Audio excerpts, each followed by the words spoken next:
بسم الله الرحمن الرحيم. الحمد لله رب العالمين، والصلاة والسلام على أشرف الأنبياء والسيد المرسلين نبينا محمد وعلى آله وصحبه أجمعين. اللهم لا علم لنا إلا ما علمتنا إنك أنت العليم الحكيم، وتب علينا مولانا إنك أنت التواب الرحيم. رب اشرح لي صدري ويسر لي أمري واحلل عقدة من لساني يفقهوا قولي. وبعد. Give praise and thanks to Allah subhanahu wa ta'ala for bringing us together once again in His house to study His word and to reflect on the message of the Quran. We ask that He would forgive us for all our shortcomings and excuse us when we fall short, and He would forgive us when we do wrong, and that He would make our session beneficial for us today. Before we get, I want to just apologize for last week. I burnt out last week. We had a very busy weekend last weekend and running around, and so we couldn't make it out last week. So I'm sorry for those, for the disappointing as brothers. Also, before we start our session, I have a few tickets here for a function at the Islamic Center Verona. You know, they have a new masjid in Verona, at the Islamic Center Verona. They're having a dinner, community and fundraising dinner there on the 27th. That's next Saturday.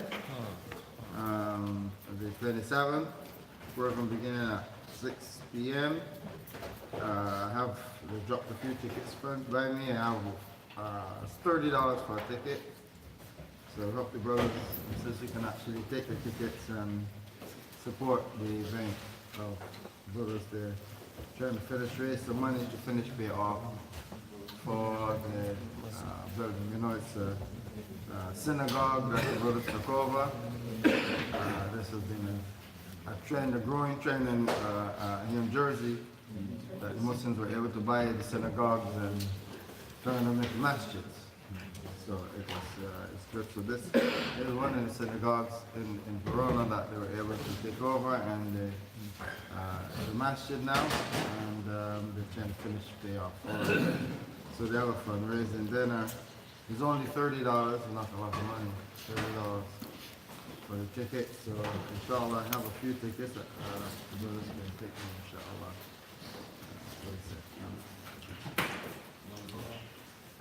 We were still on Surah Hud, Surah 11, and I think we reached up to Ayah 61. And so we continue. That was the beginning of the story of Prophet Saleh and the people of Thamud. So inshallah we will continue from there. I'll just go over this from 61 just to reconnect where we are, inshallah.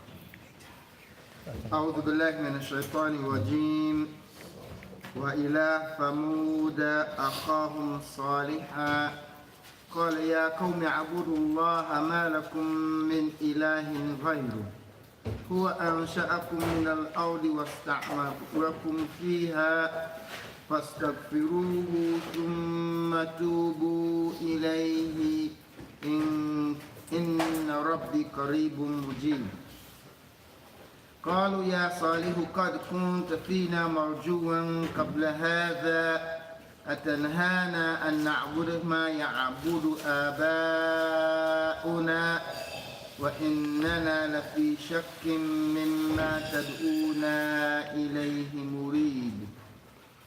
قال يا قوم أرأيتم إن كنت على بينة من ربي وآتاني منه رحمة فمن ينصرني من الله إن عصيت فما تزيدونني غير تخسير.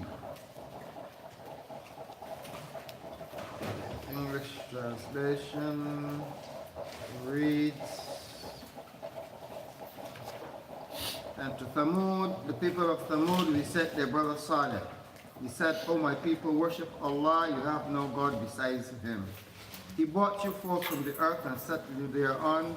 Then ask his forgiveness and turn to him repentance.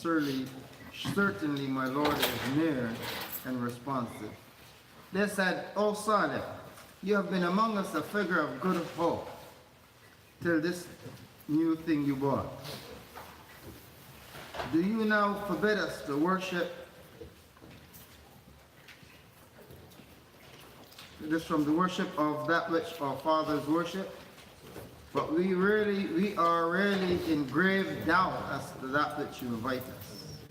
He said, O my people, tell me, if I have a clear proof from my Lord, and there has come to me a mercy from him, who then can hurt me against Allah if I were to disobey him? Then you increase me not in but loss. This is a continuing of continuation from the story. The first ayah 61 begins the introduction to the story of Thamud and the people of Thamud, and we touched on it before.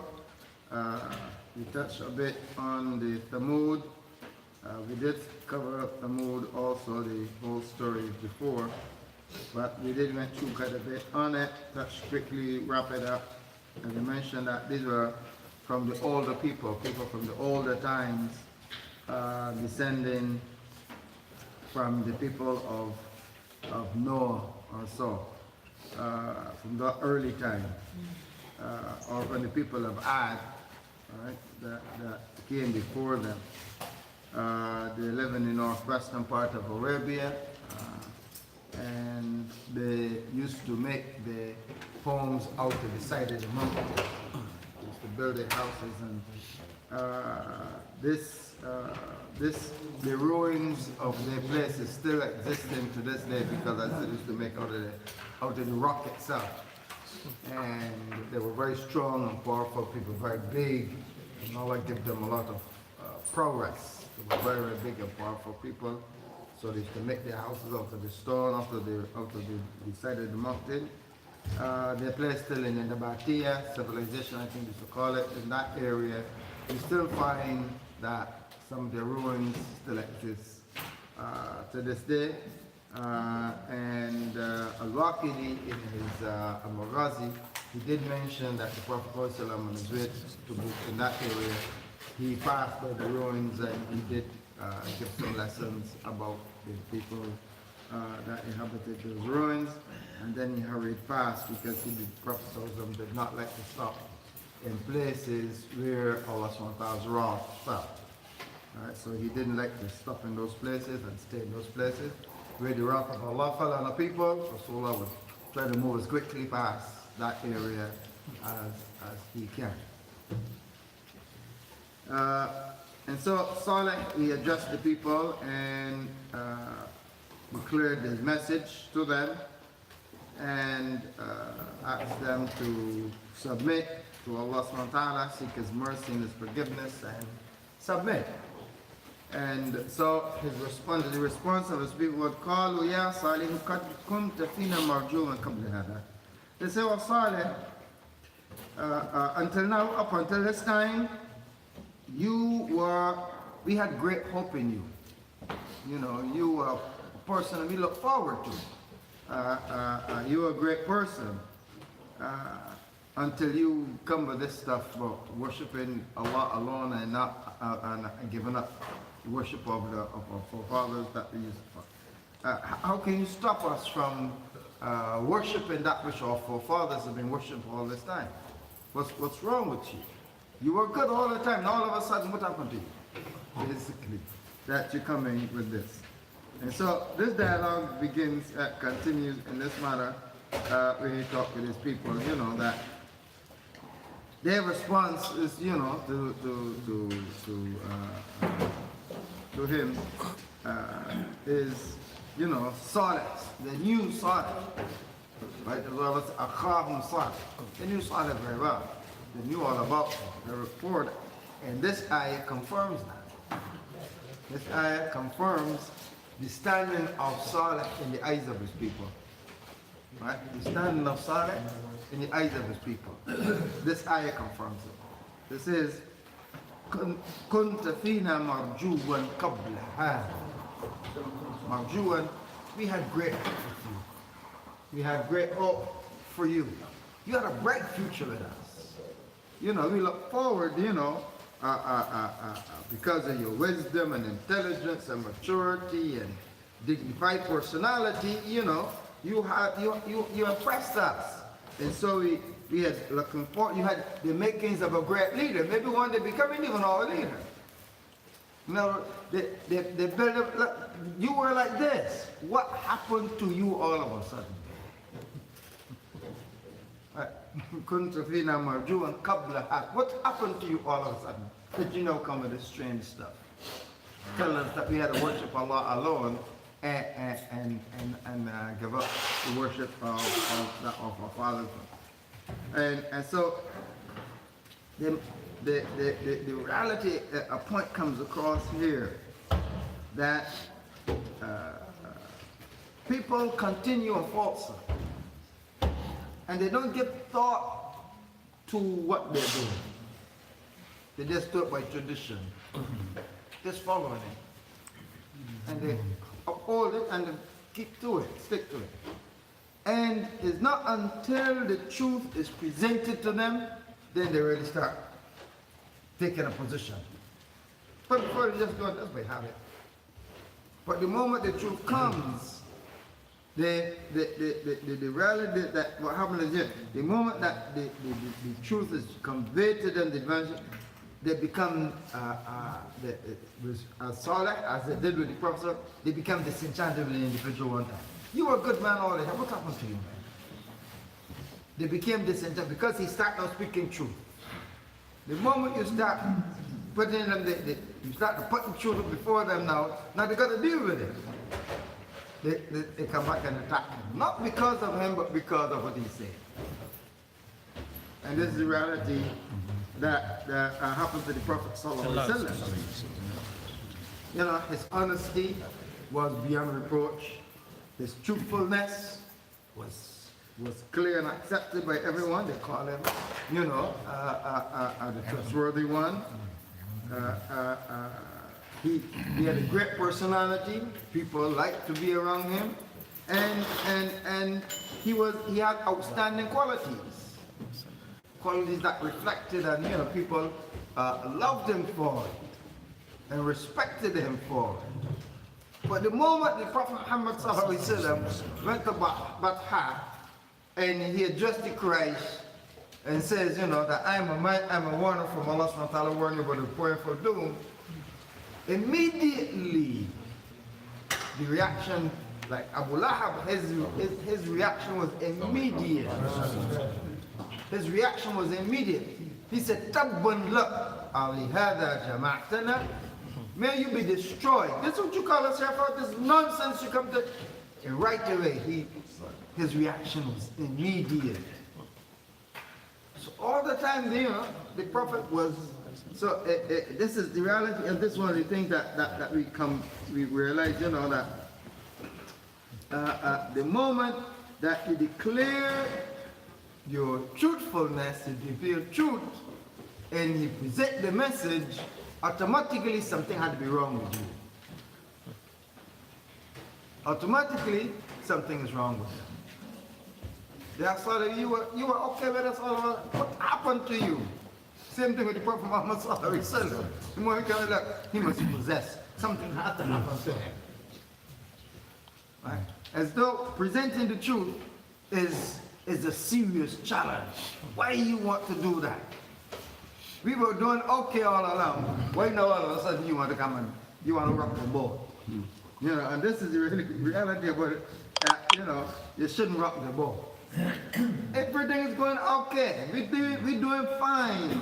Why all of a sudden now you want us to turn and go that? Even if it is correct. Even if it is correct. We doing okay. We don't need that. And this is the mentality. This is a mentality that we find that, you know, thing. And so Allah subhanahu wa ta'ala identified the source of this unfortunate response. Allah SWT tells us in Surah 6, Ayah 33 says, فَإِنَّهُمْ لَا يُكَذِّبُونَكَ, He said to the Prophet Muhammad sallallahu alaihi wasallam, He says, فَإِنَّهُمْ لَا يُكَذِّبُونَكَ وَلَكِنَّ الظَّالِمِينَ بِآيَاتِ اللَّهِ يَجْحَدُونَ. He says, it is not, don't take it personal and get offended by these people's attack. Because it is not you or your person that they are attacking. They're not attacking you because of you. They're attacking you because of the message. And this is what disbelievers and rejectors of truth, this is what they do. The moment you hold the truth up, that's going to show them up, they become very opposing. Because now you can expose their stuff. You can expose their falsehood. You can expose. So automatically you become a threat. So even though you might be a great person and a good person, and you know that what you're doing by exposing them, that is what we don't like. That's what we don't like. So Allah says, it is not you personally, it is the message. It is the message. And this is one of the things that we understand, you know, people don't hate Muslims per se, is the message that Muslims carry, that we have problem. They fight us not because of ourselves, because no, he was a good guy, but he's a good person. All of us, you understand? They accept you because you are a good person. But what you represent, I get a problem with that. It's the message they got a problem with. The message of truth. Because people don't like to face truth. Falsehood is easy to follow.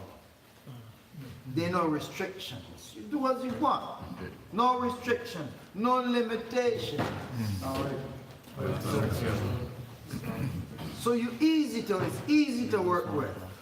Now you're trying to straighten back and put in the unit. No, we don't need that. And so they oppose it. They oppose the message. And so the rejection of the disbelievers is not really an attack on the character and personality of the Prophet. That's why when Abu Sufyan, when the king of Persia questioned him about the Prophet sallallahu alaihi wasallam, I mean, he had no problem with his character. Is he truthful? Is he known to lie? No, he's known to be a very honest and upstanding person. He bear testimony to the truth or to the character of the Prophet. Right? He bear testimony to the truth. But, you know, the problem is his message. They got a problem with his message. Not with him as a person.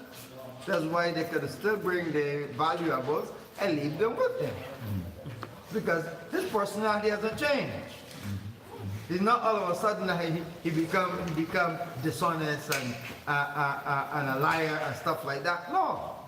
It's not really changed. This is why the Quraysh, up until the end, Quraysh would bring their valuables and leave them with the Prophet.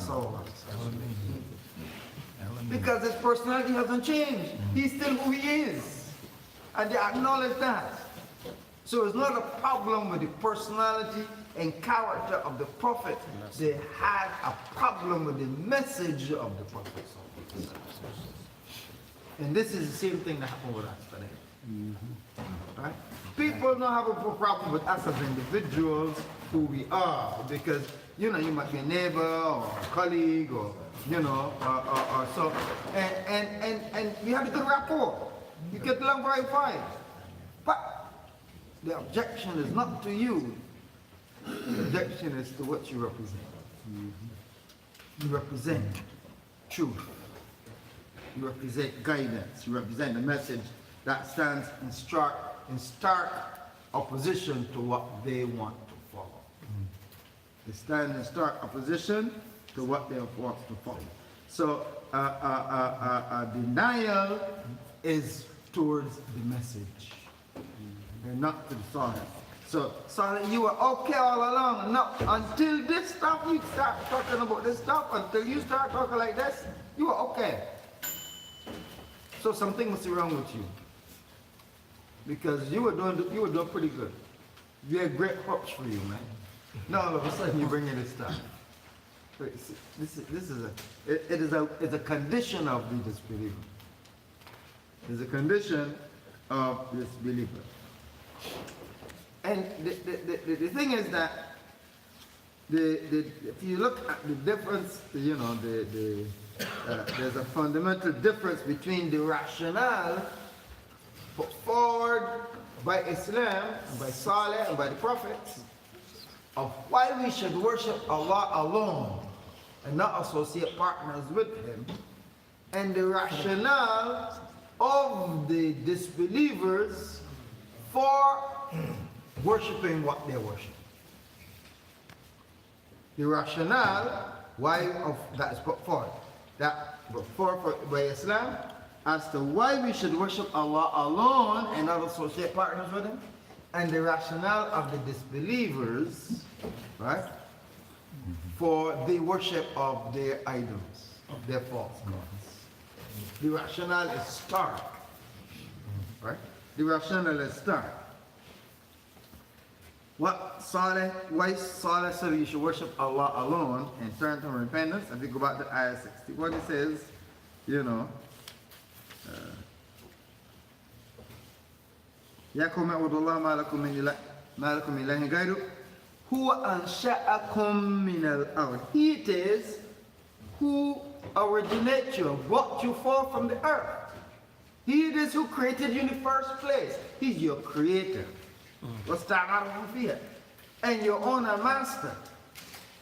He is your creator, your owner, your master, your maintainer, all of that. So therefore, I mean, who you think has more right to be worshipped, him or what you make up? Which is a very logical argument. It is much more solid than the argument put forward for them. Why they should worship their idols? It says, أتنهنا أن نعبد ما كان يعبد آباؤنا. All right? The argument is these gods have been worshipped by your forefathers for generations. That's the argument. We've been doing this for generations. We've been doing it. What happened all of a sudden you want to change? We've been doing it. So even if we were wrong, they've been doing it. Even if it is based on ignorance, you've been doing it for generations. What do you want to change now? Which argument, which rationale seems more logical and much more better? Of course, the argument presented by the prophets. He's the one who created you in the first place. He created you and give you shape and form and fashion you and establish you, right? And establish you in the life. He's the one who's done that. He's the one who maintain you and sustain you and protect you. He is who do all of this. He is your owner, your master. He is your Lord. Don't you think that He has more right and is more deserving to be worshipped than these things that you make up? They can't help you. They can't harm you. They can't benefit you. They can't, nothing. So which you think has more right to be worshipped? The one who made you or the things that you made? You know, I mean, it's a very solid argument. The rationale is definitely much higher than this. And so, almost seems frivolous. The rationale that they advance why they should worship the idols instead of Allah is almost frivolous. You know, I mean, it's like people before believed that the earth was flat. You know that? Right. 6th century, after the 6th century, when the Prophet ﷺ brought the message, the Prophet lived in the 6th century. Alright? He lived in the 6th century. We know the 21st century now. He was in 6th century. Alright? And in that time, in 6th century, they still believed the earth was flat. If you go to the end, you can fall off. Right? That was the belief. Up to the time of Columbus. That was what Columbus and them was trying to prove. The earth is not flat, it is round. That's why Columbus sailed west as opposed to sailing east, because Europe wanted to find a way to get to India and China without going through the Muslims. Because the Muslims used to trade with India and China and bring the stuff and trade it with the Europeans. And the Europeans now didn't want to get around the Muslims as the middleman and do it for themselves. But they didn't know how to get there. They didn't know how to get to India or China. They didn't know. All right? So they were trying to find a route to India to get some of those spices and, you know, what have you. They were trying to find a route to India. So there was a big thing. I mean, whoever been able to discover would be a big person. And they were trying it. And so this is when Columbus learned from the Muslims, you know, who were dominant in Spain at the time, you know, learned from the Muslims that the earth is round. So he learned the earth is round. He took himself a Muslim navigator, and he decided he can sail west, because his rationale is that since the earth is round, if you sail west, you should come up in the east. That's why he sailed west, right? But most people didn't believe it, right? Most of those people in Europe, they still didn't believe it. That's why you find that most of the people that sailed with Columbus, they were a bunch of convicts, right? They were convicts. They were not upstanding citizens. They were criminals. Really? His crew was criminals. Right? A bunch of criminals. That's why you find that the plunder of the New World took place, because there was a bunch of criminals, you know, that were celebrating the anniversary of Columbus. Columbus brought more destruction than anything else. They not to celebrate about that. How much people died as a result of Columbus? Millions. So they not to celebrate about Columbus. All right? Columbus didn't do nobody no favor. Straight up, he didn't do nobody no favor except themselves. All right? He caused more destruction than anybody else, than anything else. So that's why the criminals went with him. And there's both. They're going to the west because they want to come to the east. That's why when he got lost, the winds blew him off, and he got lost and he wound up in the Bahamas, you know, and he thought these islands were in the east. He thought he was in India. So he called them. No. That's when he went. First place he landed at Zuma in the Bahamas, in the Bahamian chain, all islands. That's the first place he went. And when they land there and stuff like that, then we call it the West Indies. Right? We call it West Indies. The Indies west of India. So they call it West Indies. That's where the title West Indies come from. All right? Because the island chain, he thought he was close to India. So basically, Columbus wasn't discovering anybody. He got lost.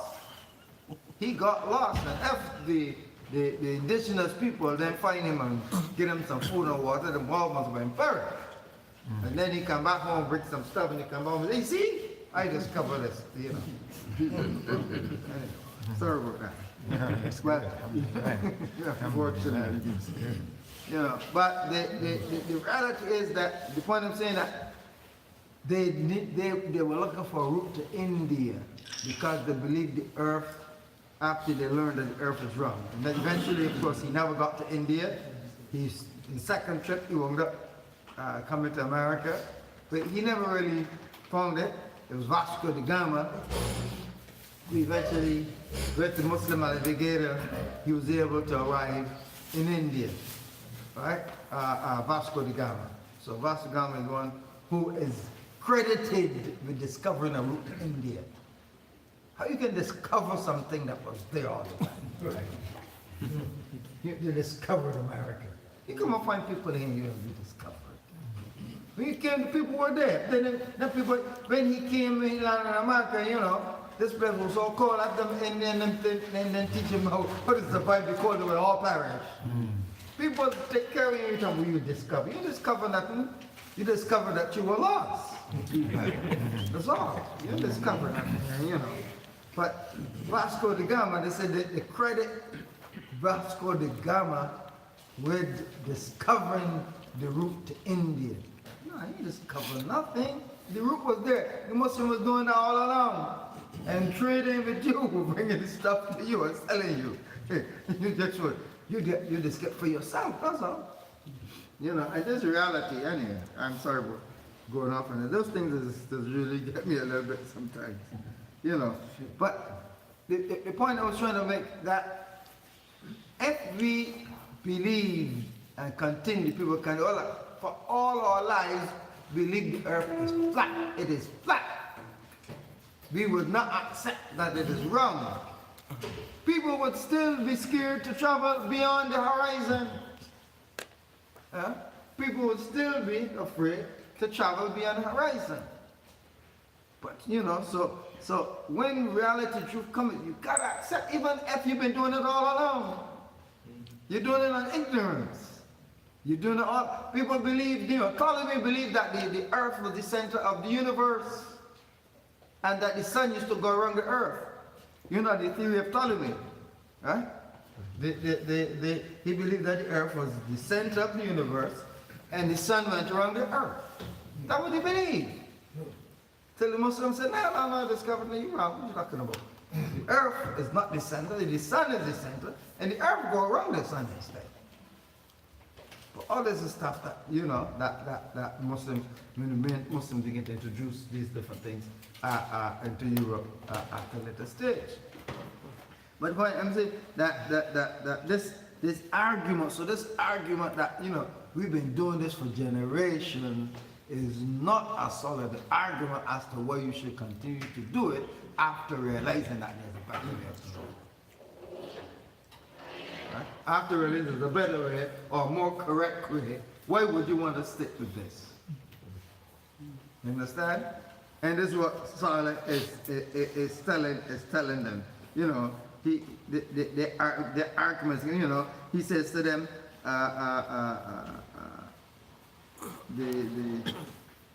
they say to him, you know, we are, why you want to stop us from it?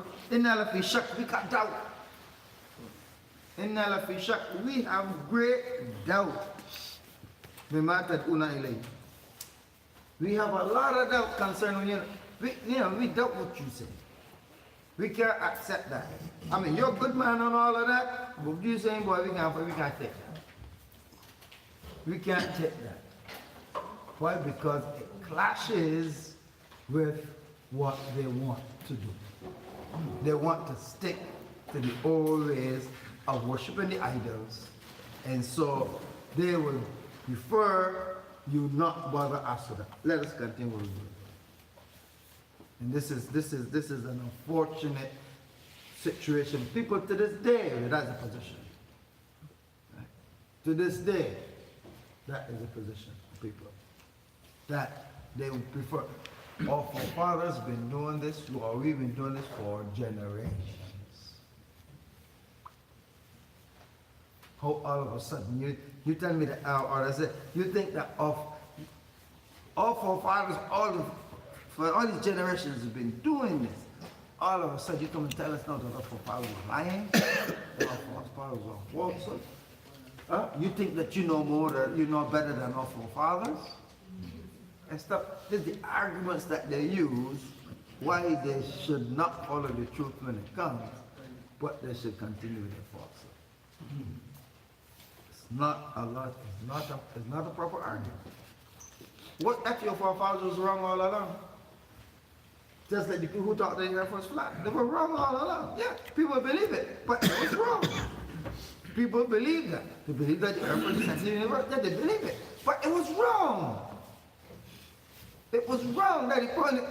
It's not whether they believed it for only how long they believed it. It was wrong from the beginning. That's the whole point. It was wrong. So once you know better, you should do better.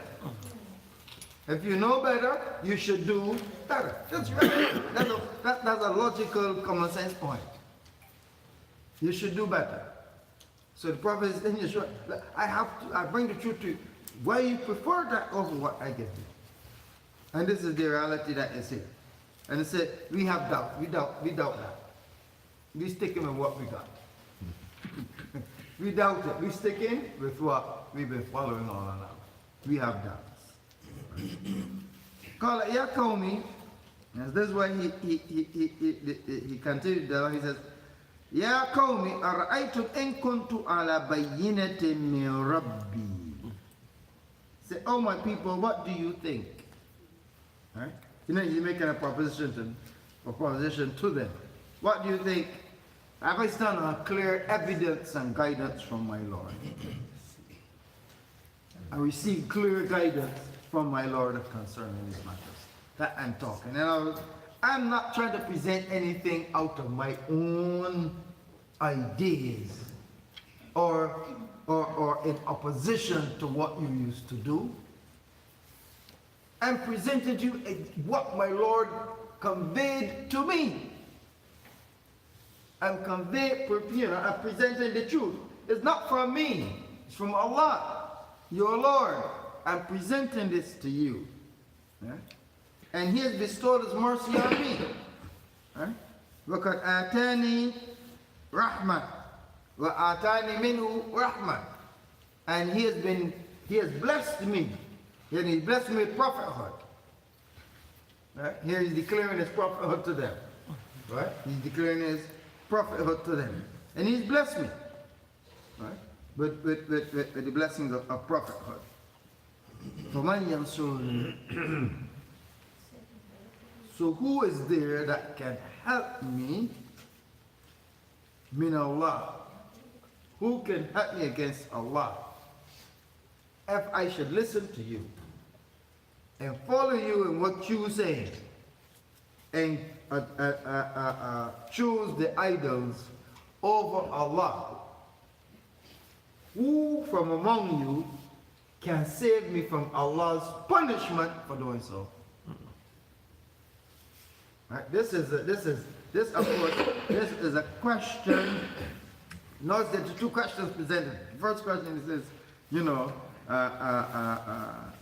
when the first ayah it says, "Atanhana an na'budu ma ya'budu aba'ana." You preventing us from worshiping what of our fathers.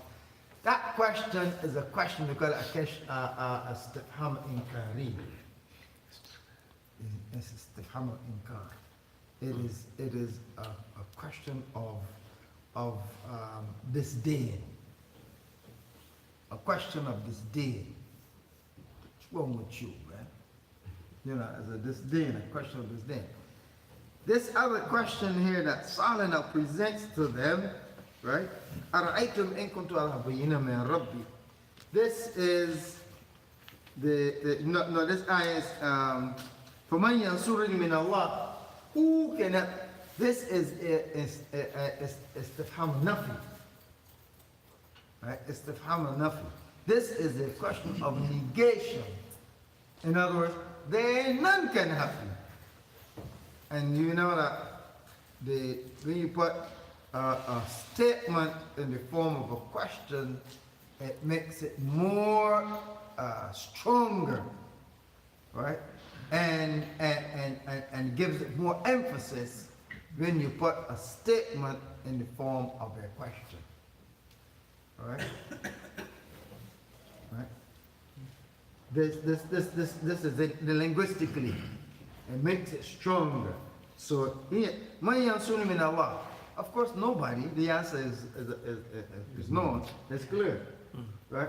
So so the putting it in a question, it's like emphasizing it, right? None of you can help me if I follow you with your nonsense, and I follow that. None of you can help. There ain't no question. None of you. If I follow you, and Allah punish me because as a prophet, now Allah appointed me as a prophet, I give you the message. If I should turn and listen to you and follow what you say, who can protect me if Allah punish me now? Which y'all? None of y'all can help me. And this is basically what he's trying to, the arguments that Allah gives to the prophets are usually very, very strong arguments that any person who uses natural intellect, right? Who uses natural intellect can grasp the essence of his message, right? Can grasp the essence of his message because the arguments are always in accordance with reality, is always in accordance with logic and reason and common sense. So the person, that's why I said the intelligent person is the one who's able to skillfully use his intelligence. Skillfully use intelligence, that he's able to absorb the facts. Right? He's able to absorb the facts and process it and arrive at pragmatic conclusions. That is the intelligent person. The intelligent person is not the one who's able to just absorb a whole lot of facts and information and then spit it back out. You can do that with a tape recorder. Right? You can do that with a tape recorder. You record it and then they play it right back exactly. Word for word, but don't miss in one word. But that's a too much. It's just so that you got ability to absorb facts, that's all. And regurgitate it. That's all it is. It proves that you have the ability to absorb facts or information and then regurgitate that information. That's all that proves. That is not, there's nothing impressive in terms of intelligence in that. But when you're able to absorb it and process it and arrive at logical, pragmatic conclusions based on it, shows this person got acumen. This person is smart. This person is sharp. This person is intelligent. That's what intelligence is about. And the arguments that they prefer, they are not intelligent arguments. But the prophets always, Allah subhanahu wa ta'ala always give the prophets logical, pragmatic arguments. Logical arguments. To challenge the intellect of the people. Tell them, maybe jug them, maybe something like, if something ain't working too right, like putting like oil, on it, put a little oil in it, sorry, make it a little move, or you put some WD-40 in it, kind of WD-40. Lubricate a little bit, and it start to move. This is the kind of arguments that they put forward, the mainstream Allah. It's an obvious question. The question is not istifhami. It is not. Got different kind of questions. There's a question that shows. It is not a question to ask information. It is a negation. Right? It's negated. It's not. Right? Is negating that you don't have the no one can have. Right? So if I follow you and I really listen to you and follow what you are saying, right? He says, فَمَا تَزِيدُونَنِي غَيْرَ تَقْصِيرٍ. You will only increase me in laws. That's a double statement right there. Right? There's a double statement right there. You will only increase me. Tazidunani. A ziyada means increase. Right? In other words, you already astray. And if I should listen to you, I'll go farther astray. See this thing? You already off. You all are already off. And if I should listen to you, I'd be farther off than you because I know better now. I know better. So the one who knows better and don't do better is worse than the one who didn't know in the first place. You get that point? Yes. All right? It's worse. And this is what he showed. The language of the Quran is such. It is, it's pregnant with meaning. The understanding that it gives it is so deep and a multi-layered. Right? That's why you can go back to it over and over and over again and still get a deeper meaning.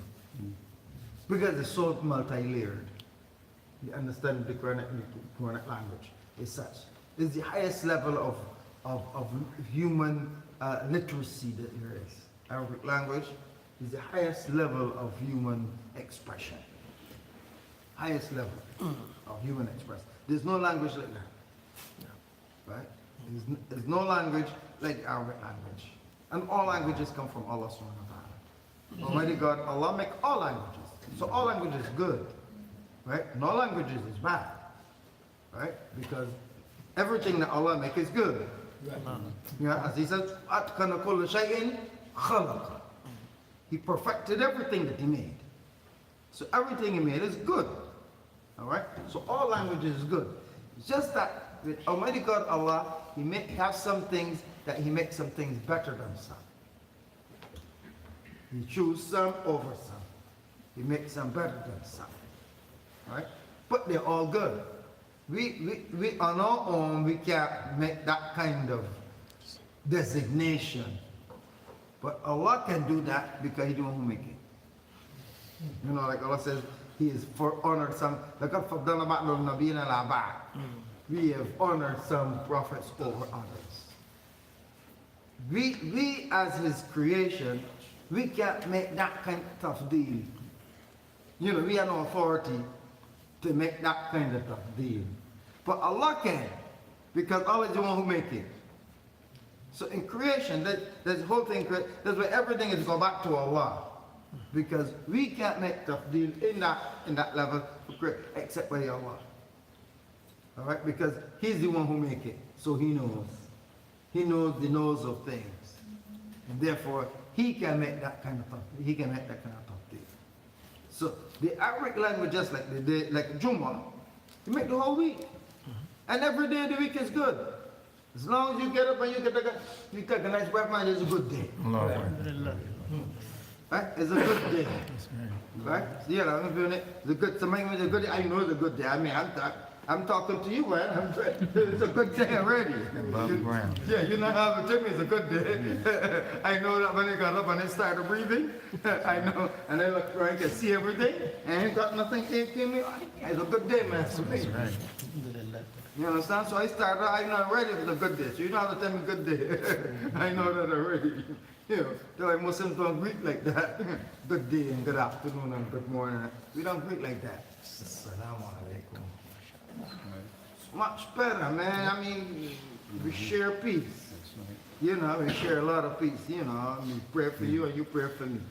Right? I pray for you. May Allah make your day peaceful and good. Make your life peaceful and good. And I will return the same to you. That is the standards are much more lofty than saying good morning and good afternoon. It's a good morning already. I know that is a good morning. I'm breathing, I'm talking to you, it has to be a good morning. It's a bad morning if you get up and you're looking at me and I can't say nothing. It's a bad morning. It's bad for me. But if I can respond back to you and look and see it, it's a good morning. That's right. And this the different standard that Islam set for this. And so the reality here is that the truth is the truth. And the truth always shines light on falsehood. Always. It shines, it put a piercing light on the false son. So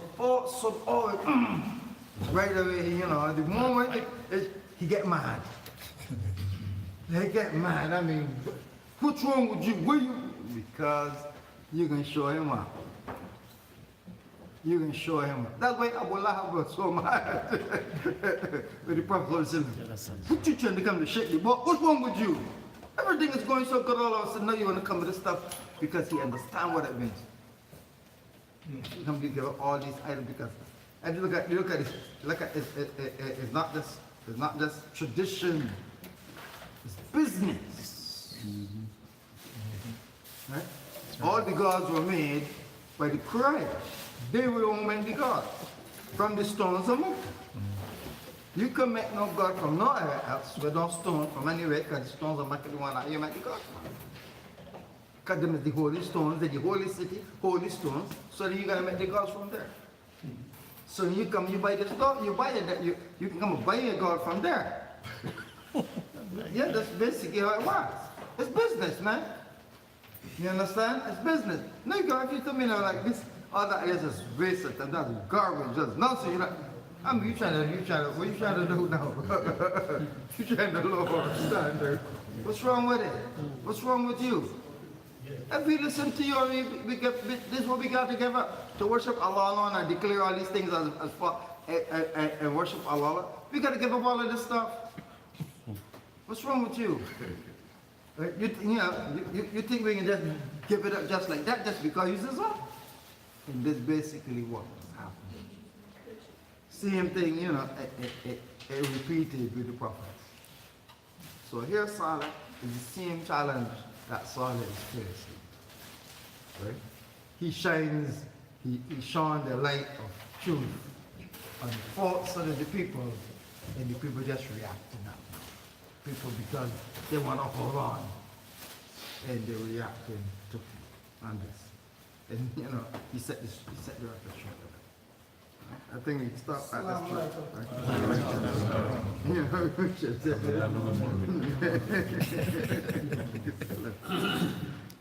So are there any quick questions on this, inshallah, before we go?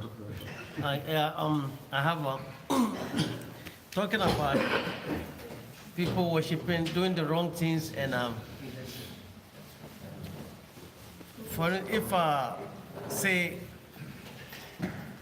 okay, little story. When I grew up, I found the remnants of Jahiliyyah, or I say idol worshiping, like in Nigeria and so forth.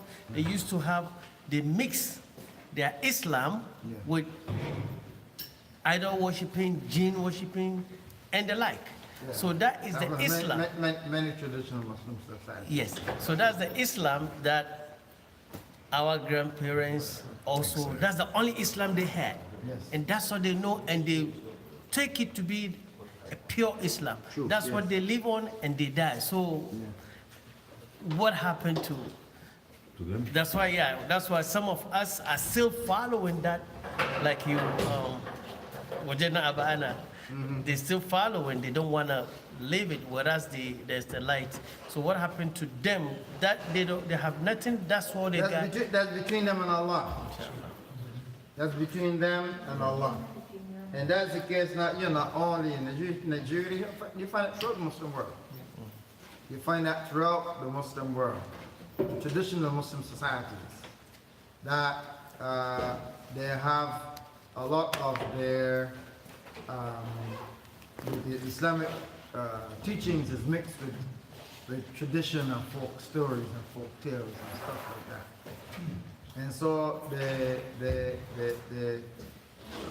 thing, I mean, I saw one on YouTube. I don't remember the name of it. This strange Islam was strange. These people, they're not Muslims. I don't know what they call themselves. I don't know what they are. They got a masjid and everything. They got a masjid, but they have a priesthood. Oh, Yes. they have a what? Priesthood. Oh, priesthood. Yeah, it is connected. It's just like the Buddhists, because they were originally for the Buddhists, and so they have a system similar to the Buddhist system. You know, but they got Ramadan, but they don't fast. And it's a weird kind of, weird kind of system that they had with this stuff, and they're just like Muslim.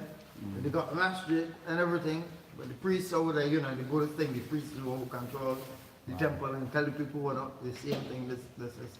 It's just similar to Buddhism. But they call themselves Muslim, and they call what they practice Islam. But it isn't, of course, it is not Islam, and there's not, it is shirk, but that's what they believe. It's just like, what we had before here in America. So the falsehood, sometimes in a tradition, it picks up these traditions and stuff. But when truth comes, you have to correct it. You have to correct it, when truth comes, you have to correct it. You have to follow what is right, I mean, if you look in the nation of Islam, in the early days, the nation, Khalas, it was not Islam. They had a very strong moral system and a strong social system, but when it comes to Deen, it was absent. It was basically Bible, right? Social reform. Yeah, it was a social reform movement, yes.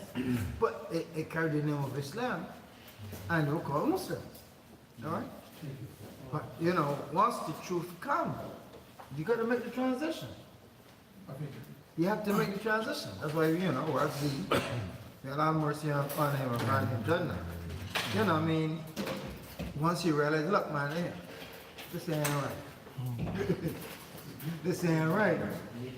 So he corrected, he got to the best of his knowledge and ability, he tried to correct it. You understand? Now you got to give him credit as well, with Imam Wafdin, you got to give him credit.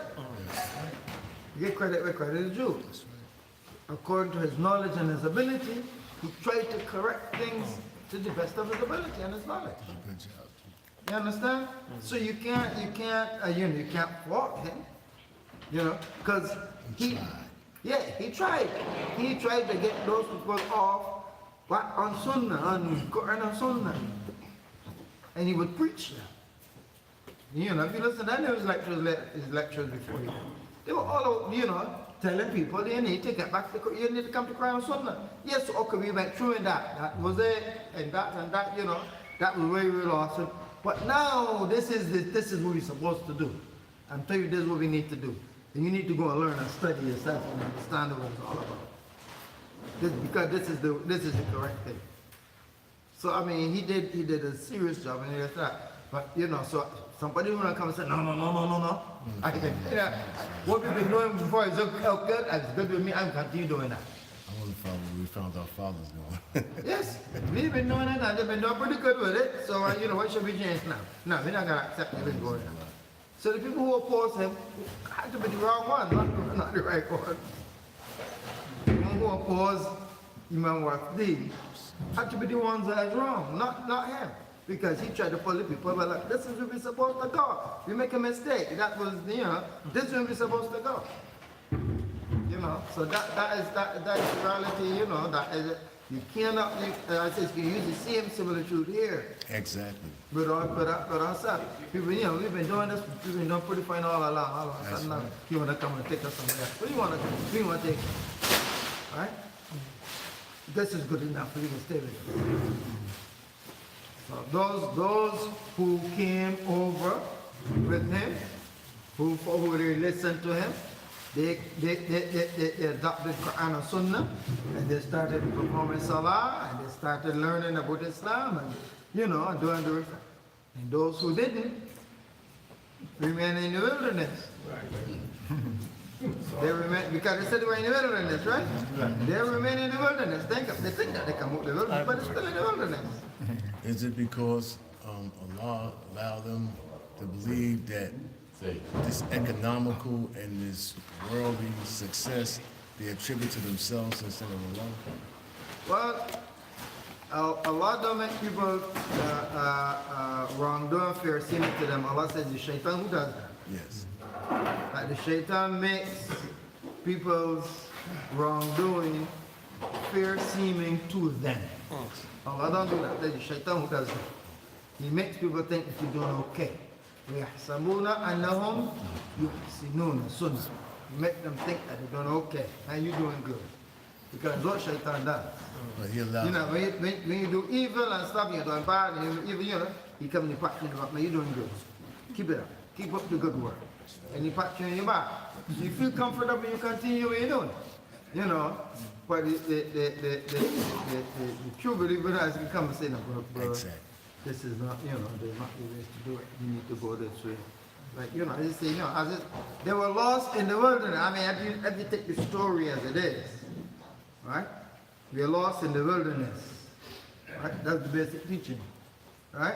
Yeah, wilderness We of are North lo- America. We are wilderness of North America, yes. Wilderness. We are lost in the wilderness. All right? And this is where we're supposed to go. All right? But the one who's leading is lost also. He's part of the overall loss. It's the big part. It's the He's part of the overall loss. He is in loss also. Well, actually, إن الإنسان لفي خسر إلا الذين آمنوا وعملوا الصالحات وعملوا الصالحات. وتواصوا So بالصبر. in other words, if you're not on this second group, you're on the first. So they put them on themselves. They put their You own know what I'm selves. saying? If you're not on the second group, you're on the first. So only those who adopt, right?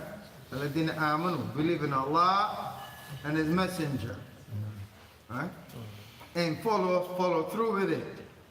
They're the only one that is out of loss. Otherwise, everybody's still lost. They remain lost. They remain lost. Because that's basically where they were in the beginning. That's where you were, lost. Lost and found. Yes. So, you know, This is what empowered the shaitan. and you know, Shaitan will keep, he will keep you going in the direction because it benefits him to keep you over there. He don't want you to come over here. Right? So he keep you going to the other side. And that's the unfortunate thing. You know. Wait, when you said that statement, lost, right? I was thinking, many are called, but a few are chosen, right? So with that, for one, I wanted to say this. When Shaitan is locked down for the month of Ramadan, right? And the people are still doing this ignorant stuff, you can't blame it on Shaitan at that point in time, right? So with that, what do you have to say about that? I mean, what do the scholars say about that?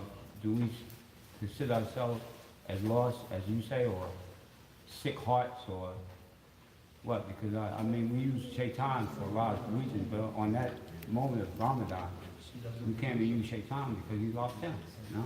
Yeah, but you see, you know, don't forget, we got shayateen al-ins wal jinn. The shayateen is not only jinn. Right? No. So when Allah talks about looking at the shaitan and shayateen, He still got them the ones that we can't see. No. Them is the ones we don't see, and therefore they have an advantage over us. No. Right? But the ones that we can see, we're supposed to see. That we're supposed to got basira. You got to move according to basira, so you should be able to see it. You should be able to see him coming at you. So they're not chained down. No? No. I read something like that. No. Shayateen al-ins is not chained down. When Allah talking about shayateen al-ins, He's even talking about the shayateen, He's talking about the jinn. Not the human devils. Only the jinn devils are locked down. The human devils are there all along still. So you got to be careful still. And the other thing I was mentioning, because I don't want nobody to get confused, the statement I just made about many are called, but few are chosen. Yeah, that's a Christian Yeah, statement. yeah, no. But I was thinking that about the 73 sets of Muslims, all want to be in the 5 to 7 one. Yeah, well, the Prophet mentioned that already. That is a statement of fact.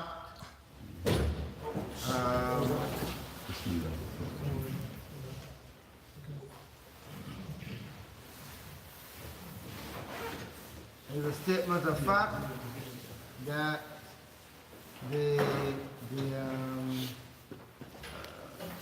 Ummah is going to be split and divided into a number of sects, like Christians and Jews.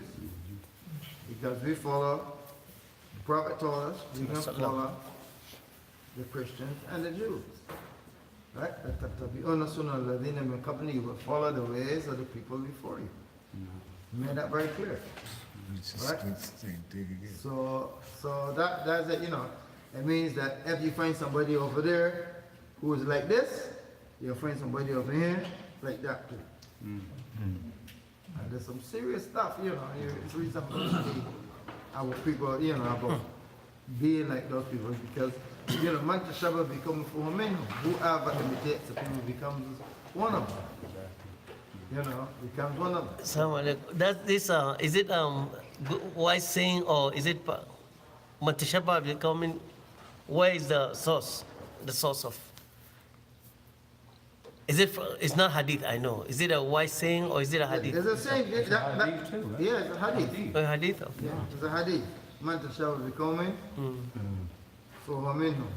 That's a hadith. Not just saying. It's not just a saying from the scholars. That statement has been extracted from the hadith, "Man ahabba qawmin fahushira ma'ahum." Whoever loves a group of people or a tribe, he will be rising with them in the day of judgment. But also So in the dunya. the destruction of that statement, it comes from that hadith. The Prophet said, Sallallahu "Khalaf al-Yahud Nasara." He said, just be different. Try to be different. I know we don't like to be being different. You know, We shouldn't look like them, act like them. we try to be seen. No. You know, but we get confused. I think we get confused. You know, we say we try to be different. That we feel that we try to be opposite. No, we're not trying to be opposite. Right? We be different because we are. Because if you are not different, then how do you distinguish yourself from what is going on there? Right? So you have to be different. You know, when you look at we all believers in God. Christians believe in God. Jews believe in God. Muslims believe in God. We're all theists. Right? A person who believes in God is called a theist. Right? Is called a theist. We are all theists. We all believe in God. All right? But our concept of God differs. So while we all believers in God, and we all to some extent is God-fearing, right? Our concept of God varies. So you have those who believe in many gods, right? Because those who believe in one God and many gods, you call them all theists. But then you got those who believe in many gods, more than one. You call them polytheists. Right? You call them polytheists. They believe in many gods. All right? And those who believe in one God, you call them monotheists. Right? You call them monotheists. Now, Islam, Christianity, and Judaism are considered as monotheistic faiths. True. Right? They're considered as monotheistic faiths. Right? Because all of them say that God is one. Christians actually ask the Christians if there's more than one God, they say no. Right? And I can remember once I gave a lecture at a college, and one of the students, he was trying to see if he could, he was just trying to be facetious. And he says to me, you know, and when he asks for question and answer, he says, which God do you all believe in? So my response to them, I like questions like that. So I said to him, how many gods do you know? He said, one. I said, now why do you ask me such a silly question? You know, so that you know, the point is that they believe in one God. Christians believe in one God, all right? And Jews believe in one God. Muslims believe in one God.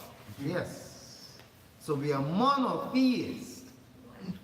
But our concept of monotheism differs. All right? Our concept of monotheism differs. In monotheism, there is the Unitarian concept. Yes. Right? The Unitarian concept to which we subscribe. And then there's the Trinitarian concept to which Christians subscribe. All right? So we are not just, you know, monotheists, but we are monotheist Unitarians. And Christians are monotheist Trinitarians. Because the concepts are different. All right? So this is where, I mean, we have to have a clear understanding, you know, that yes, we believe in the oneness. That's why we say we believe in the oneness and unity of God. We don't just believe in oneness, but we believe in unity because he's indivisible. For us, he's indivisible. Right? Whereas in Christianity, he's not. Right? He's one, but he's three in one. All right? For us, he's just one. Forget straight up. Indivisible. Cannot be divided. Yes. One indivisible being. All right? So he don't have no other expressions of, you know, expressions in this expression of that expression. For them, it's God expressed in three different ways. God for us is expressed in one. There's a difference between us and that. So there's a difference. And this is where we have to where we identify that difference. Or we understand that difference. So what people do, they adopt, as I said, they adopt different cultures. The cultures very often mix. Right? They mix because they didn't get the full understanding or grasp of Tawheed. So they mix stuff, you know, and out of it is Jahl. Mix a little bit of Jahiliyyah, mix in with the thing, because Islam does not obliterate culture. Islam does not obliterate it because culture identifies the people. Their language, their dress, their mode of living, their stuff. That's culture, you know.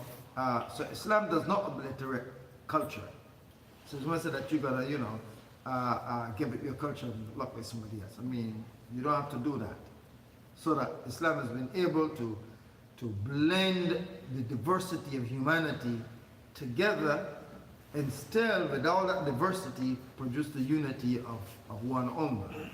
Right? Islam is able to do that without effacing people's cultures and identify them.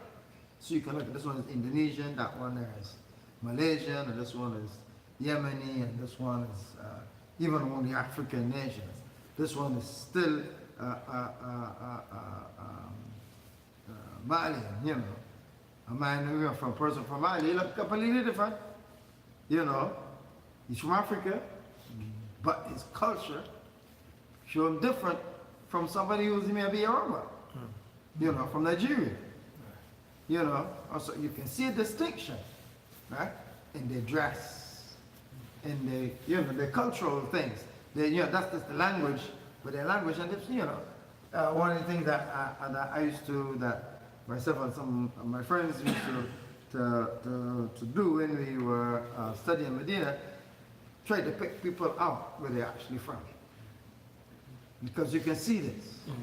Right? You can pick them here and figure out, oh, this one, he's mine, this one is nice, that one is, you know, like the thing, you pick them up, you know, this one's from Dahomey, That one that's because clothing right away, you can see, they have certain, even though they might dress similar, there's certain distinctive features that you can identify them.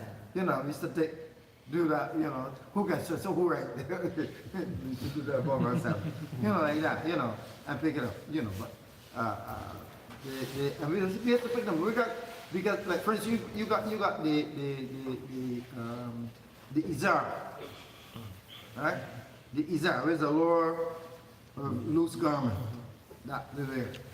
The izar is a common a garment worn among many people, right? For the Arabs, they call it izar, and they wear it a different way. But when you wear a different money, the Yemenis wear the izar. Right? The Yemeni, but the way they wear it is completely different to how Malaysian will wear it. And the Malaysian wear is different to our Indonesian, right? Or Somali, or a person from the Indo-Pak subcontinent, right? And they got different names. This one a izar, a sarong, a futa, a lungi, and they all got different names for it. All right? And they all wear it, but they wear different. Like this one, even though they all just, you can say that they're different. You can, this one is Indonesian, that was Malaysian, right? So you can look and see. So that's the thing, the beauty about Islam. That Islam was able to build all these cultures together, and the people that are still distinct, you can identify that, And Islam was able to do that.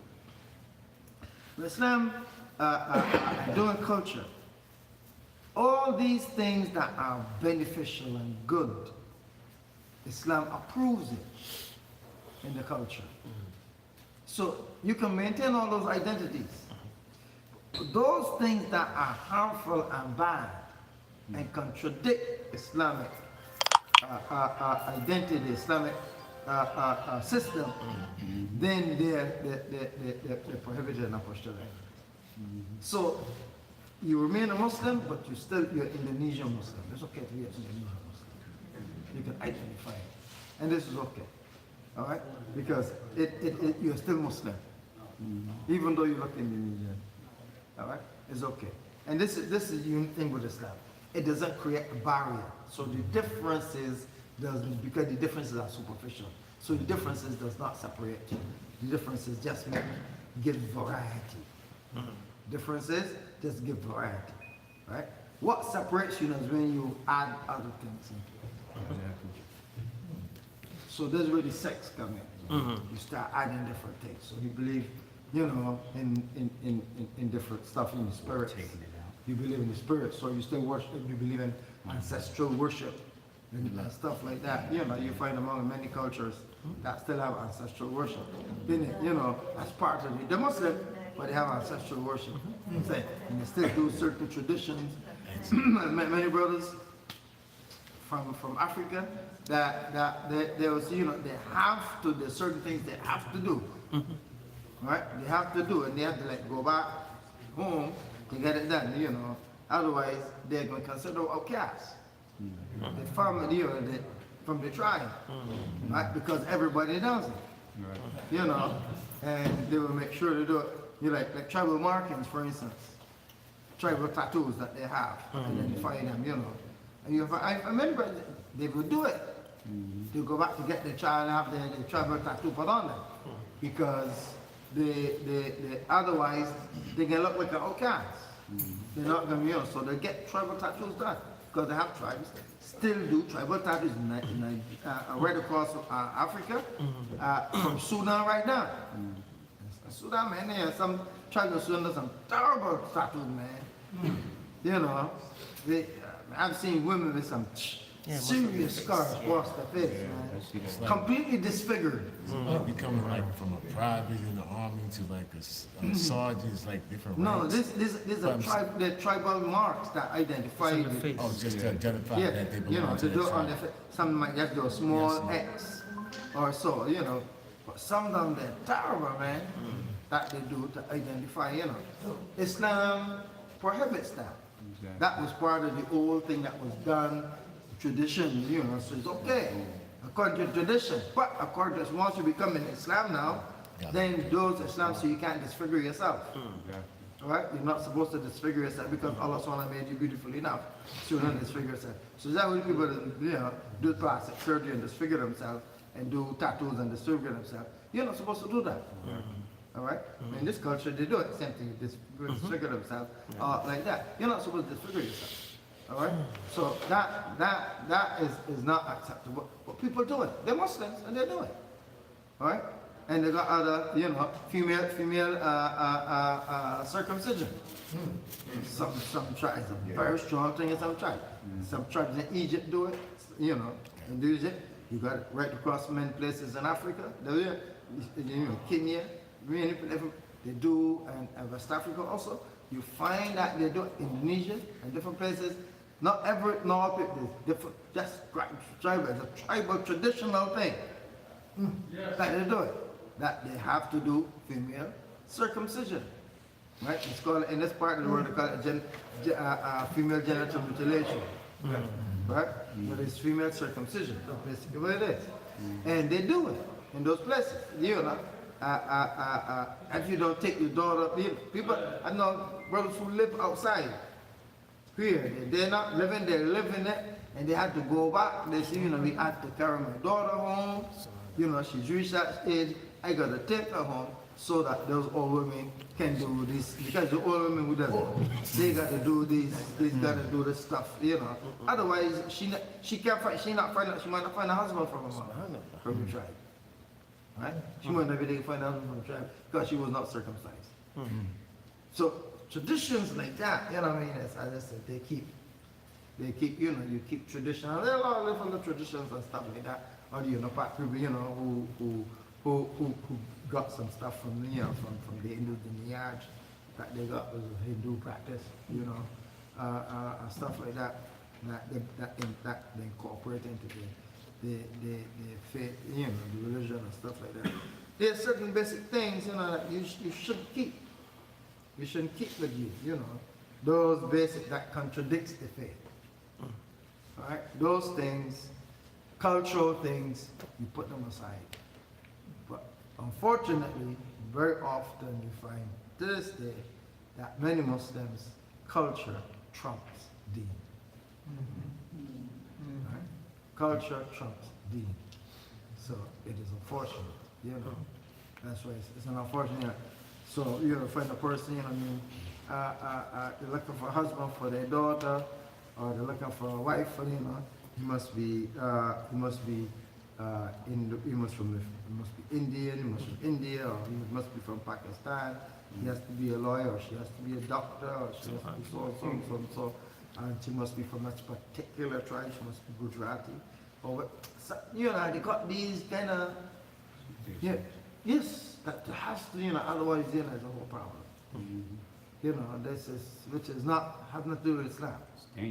Has nothing to do with Islam at all. Right? Nothing to do with Islam. So culture trumps deen, which should not be. Never be. Deen trumps culture. Always, should always. After there's a clash between deen and culture, deen is supposed to stand up for culture. Right? And this is what makes it right. I continuously each weekend I'm reading the Quran and the history of at the point of the Spanish Inquisition, and the closer we get to the period of time of Prophet Muhammad, they was the Christians. First of all, we had to realize they came out of Stone Age, and everything they learned was from the Middle East, and then the religion they returned it and reversed it. And I'm saying that to relate to where I'm at in the history, where they were dominant in the early part of the Spain acquisition, and the control of the Sunnah and the Prophet Muhammad that they was living actually. And as they came into the modern time, near the period of time of Christopher Columbus, the Christians started using the Muslims that was not going with the Sunnah and joined them, and they kept undermining the concept. And each week you keep elaborating on it, because I'm constantly reading that each weekend, and how you make your deliveries.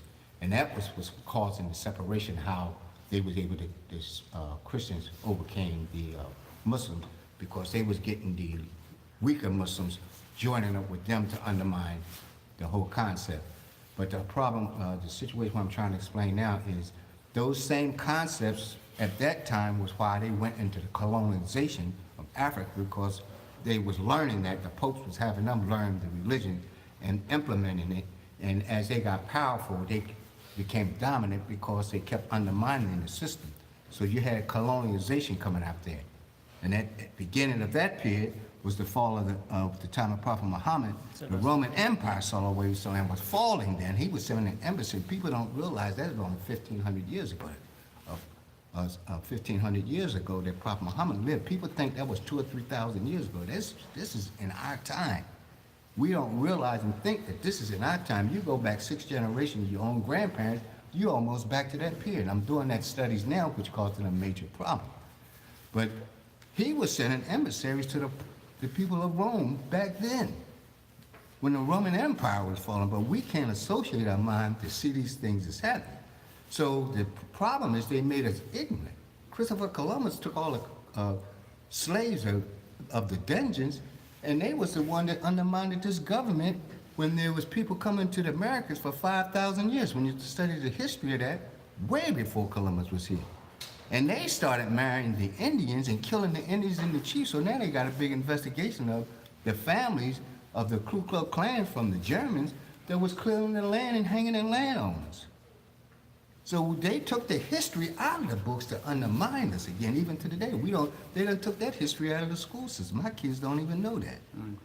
So if you gotta only study your history and the religion, you gotta study his history, because they done lied completely to us as a people and to this day, and that's why they do what they do. Allah make it easy. Inshallah, subhanaka wa bihamdika, nashhadu an la ilaha illa anta. Bro, don't forget, Jazakallah it's khair. only $30 for any brothers to support the masjid. Assalamu alaikum.